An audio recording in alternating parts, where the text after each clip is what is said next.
আসসালামু আলাইকুম আপু ভাইয়ারা, আপনারা সব কেমন আছেন?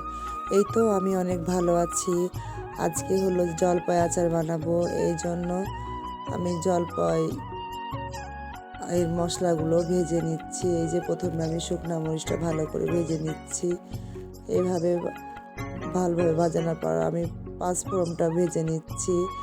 পাঁচফোড়ন, রাঁধুনি পাঁচফোড়নটা নেবেন খুব ভালো, এতে সব রকম মশলা মিশে। এরপর আমি জিরা দিয়ে দিলাম, আমি জিরাটা হালকা ভেজে নিচ্ছি।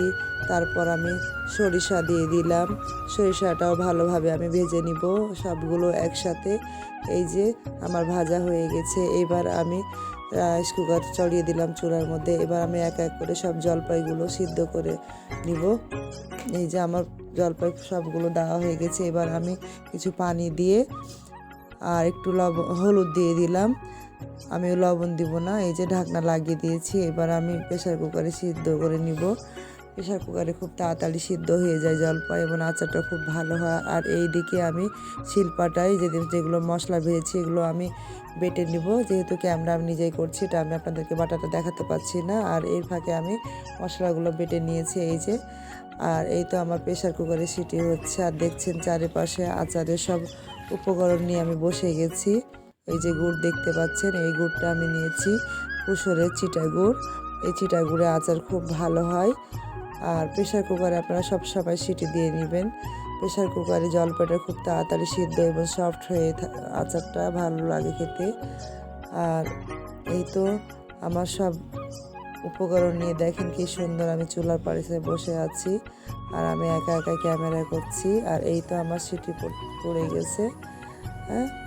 আর এক এক করে আমি 7টা সিটি দিয়ে নিব। আর এই তো আব্দুল্লাহ চলে আসলো, আব্দুল্লাহ এবার বসে গেল, আর আমি ক্যামেরা করছি। আব্দুল্লাহ সব সময় আমার পাশে পাশে থাকে আমি রান্না করলে। আর সে চুলায় রান্না করলে সে অনেক মজা করে। এই যে দেখেন কি সুন্দর সে আগুনের তাপ জাল দিচ্ছে চুলার মধ্যে। আর এই তো এক এক করে আমার সিটি পড়ছে। আর শীতের মধ্যে আমরা দুইজন চুলার দুই পাশে বসে আছি। এই দিকে আমি ক্যামেরা করছি, ওই দিকে আব্দুল্লাহ বসেছে। আর আব্দুল্লাহ এর ফাঁকে গাছে সে পানি দিয়ে নিচ্ছে।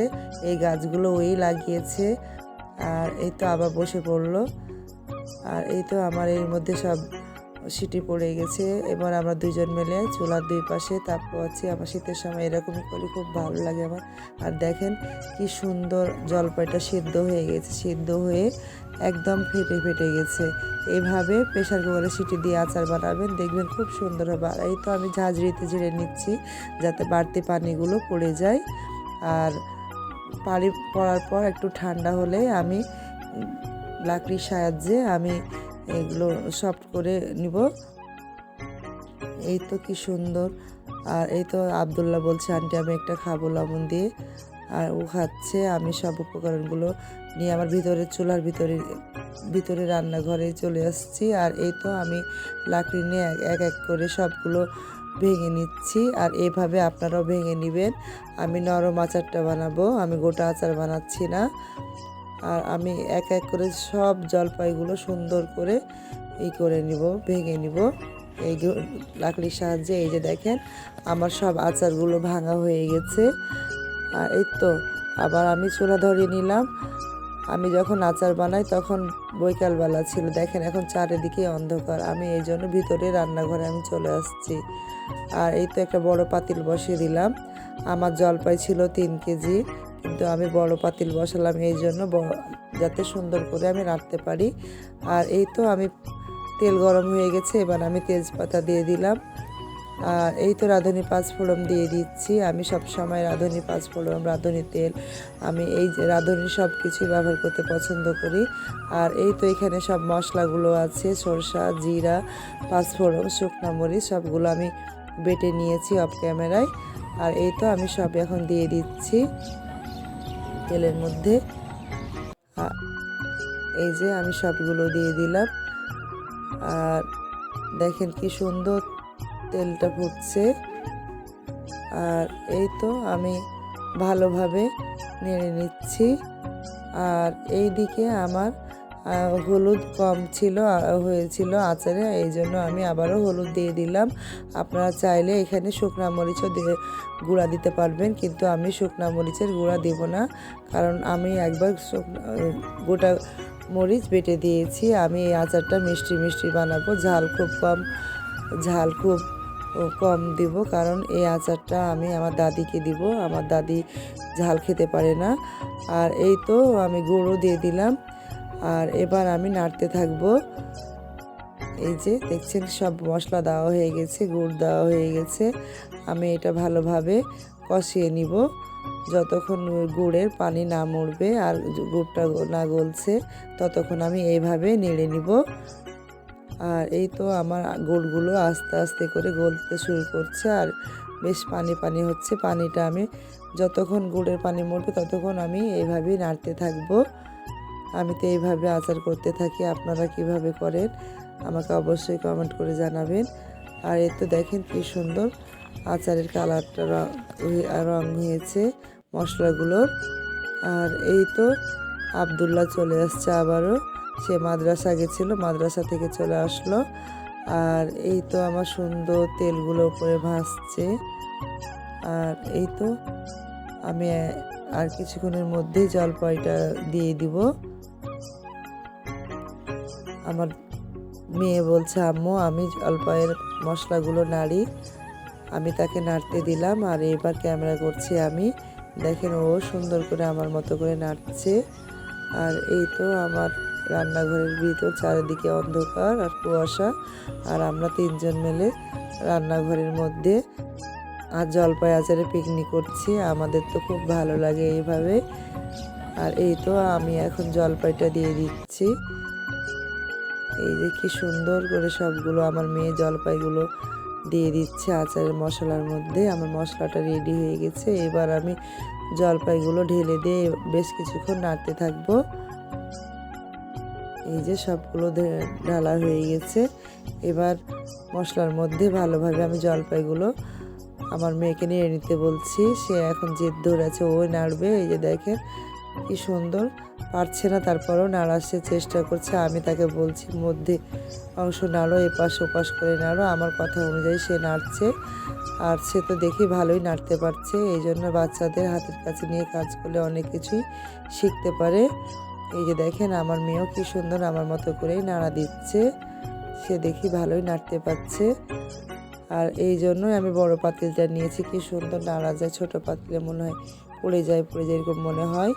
আর আচারটা ছিটে যখন টকবক টকবক করে ফুটে, আর আমি একটু খেয়ে দেখলাম একটু লবণ কম হয়েছে, আর আমি আর একটু লবণ দিয়ে দিব।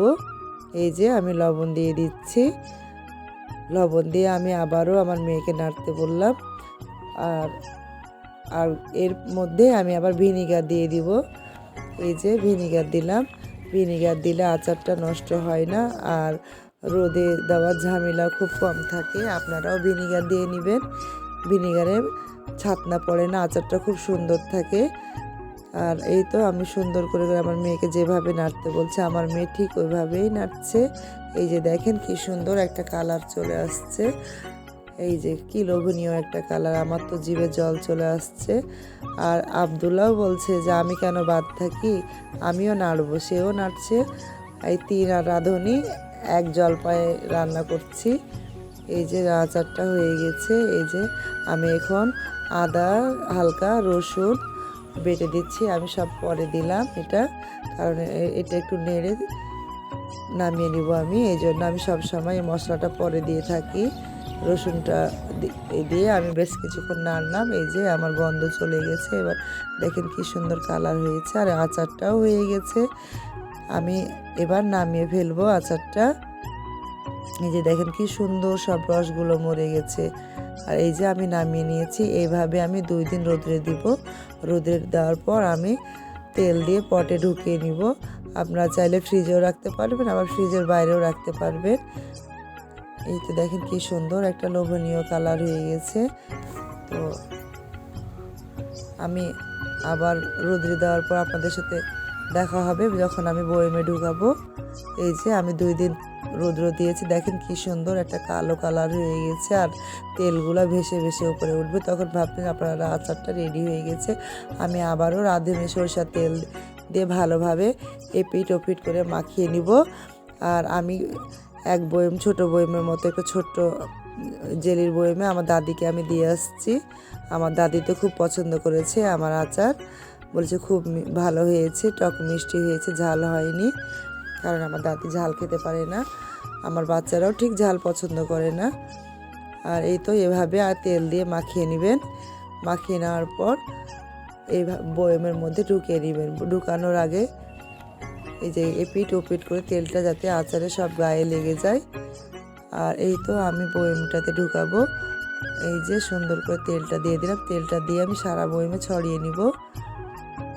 আর এভাবে আমি ঢুকিয়ে নিচ্ছি। দেখেন আমার মতো করে ঢুকাবেন আর ঝাঁকাবেন, দেখেন কি সুন্দর কালার হয়েছে। আর এই যে মাঝে মাঝে তেল দিবেন যাতে আচারের গায়ে তেলগুলো লেগে থাকে আর সবগুলো আচারের তেলটা যায়। এই যে ঠিক আমি এইভাবে ঢুকিয়ে নিচ্ছি। আমার আচারটা খুব টেস্ট হয়েছে এবং দেখেন কি সুন্দর একটা লোভনীয় কালার হয়েছে। আমি আর রোদ্রে দিব না এটাকে, আমার 2 দিন রোদ্রে দিয়েছি, আবার ভিনিগারও দেওয়া আছে। আর সুন্দর করে আমি তেলও দিয়ে নিচ্ছি, তেলের মধ্যে আচারটাকে ডুবিয়ে নিব। এই নরম আচারে অত তেল লাগে না। আমার 3 কেজি জলপাইয়ে আমার 1 কেজি গুড় লেগেছে আর হাফ কেজি মতো তেল লেগেছে, আমার পুরো হাফ কেজি তেল লেগেছে। আর এই তো আমার আচারের বয়মটা ভর্তি হয়ে গেছে। এবার আমি সরষের তেলটা আচারের উপরে দিয়ে ডুবিয়ে রাখবো তেলের মধ্যে। এইভাবে ডুবিয়ে রাখবেন, আচারটা ভালো থাকবে। তো আল্লাহ হাফেজ। যদি আমার আচারটা ভালো লাগে অবশ্যই লাইক করবেন, শেয়ার করবেন, সাবস্ক্রাইব করে দিবেন। আল্লাহ হাফেজ।